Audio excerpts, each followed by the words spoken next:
Are you about to sell a home in San Antonio, Texas? Well, stop. Don't make the 5 top mistakes that sellers make that commonly undermine their efforts to get their top dollar. You know, there's opportunity right now. Homes that are the best ones, getting priced right and showing well, are selling at 99% of their list price, despite all the interest rates and all the noise about the market. You can be in that class, but you gotta avoid making those 5 top mistakes. Number 1, let's talk about staging. You only get one chance to make a first impression. And we find that sellers that make the investment in staging see a 5 to 15% return on their investment. We also see that 80% of the agents say their buyers have a more favorable view of the home when it's staged. The next thing we have to do is make sure we have good curb appeal. Think about it. People look at homes on Zillow or Realtor.com. What's the first thing they see? They see a beautiful shot, if it's a nice home, if it's attractive, or kind of dreary and kind of drab. We don't want that for you. We want to make sure your picture pulls people in. What's the next big mistake? Don't overprice your home. In a market where it's a little bit softer in general, if you're the house that's $20,000, $30,000 over list price, above what it should be, we're finding those homes are sitting 4 months, 5 months, even 6 months, some cases 7 or 8 months. So don't fall into that trap of thinking a high price will get you a higher offer. What's the next mistake you can make as a seller? Not having a lot of marketing. You need to be in the old school places. You need to be in MLS.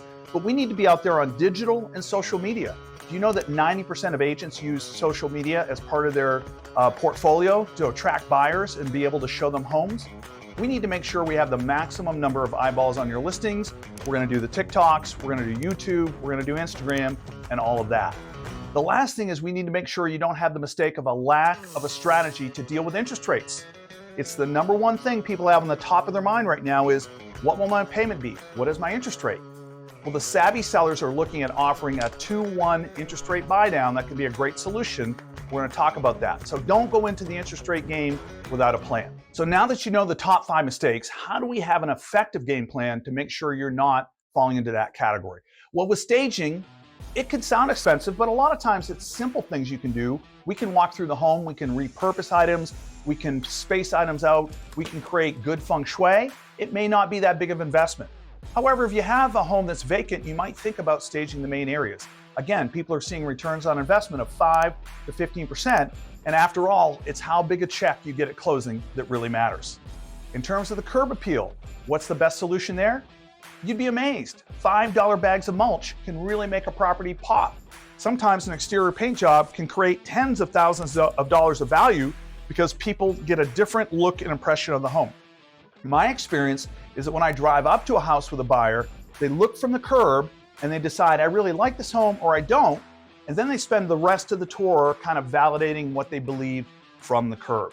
So we need to make sure you get off on a good start. Overpricing. What we need to do is think about how the appraiser will price the home at the end. 90% of the transactions are going to have a lender involved. They're going to send an appraiser out to the property. So if that's how the story ends, let's make sure to price it in the beginning with that in mind. We'll look at comparable sales to make sure we're pricing your house in accordance with other similar homes in the neighborhood. That way you'll be on point. Well-priced homes get a lot of activity, and that's the key to getting showings in the first couple weeks, and that's your key to getting an offer and getting closed in 30 to 45 days. What else contributes to a solution? On that marketing platform, let's make sure we're on Google, that we have the right keywords, that we're maximizing on YouTube, the algorithm to attract more buyers. We're going to do the old school stuff. Your house will be in MLS. It will go to Sabor. It's going to feed to Realtor.com and Zillow. That's all good. But we need to do the extra these days to be competitive on social media. And the last thing that gets underrated is, what is the number one concern that buyers have right now in the market?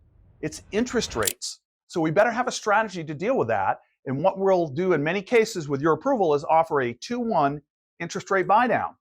What does that do for the prospective buyer? Well, that first year, it's going to drop the rate 2%, and then the second year, 1 more percent. What is the goal? Over time, they will refinance that interest rate into a longer permanent rate. How does that help you? Well, if we get more buyers that are interested because they realize they don't have to pay a 7% mortgage, we're going to get more traffic in the home, more showings. That's going to lead to a better offer for you. So I'm Mark Stillings, and these are the tactics we use to make sure that you're well prepared to be successful in today's market as a seller.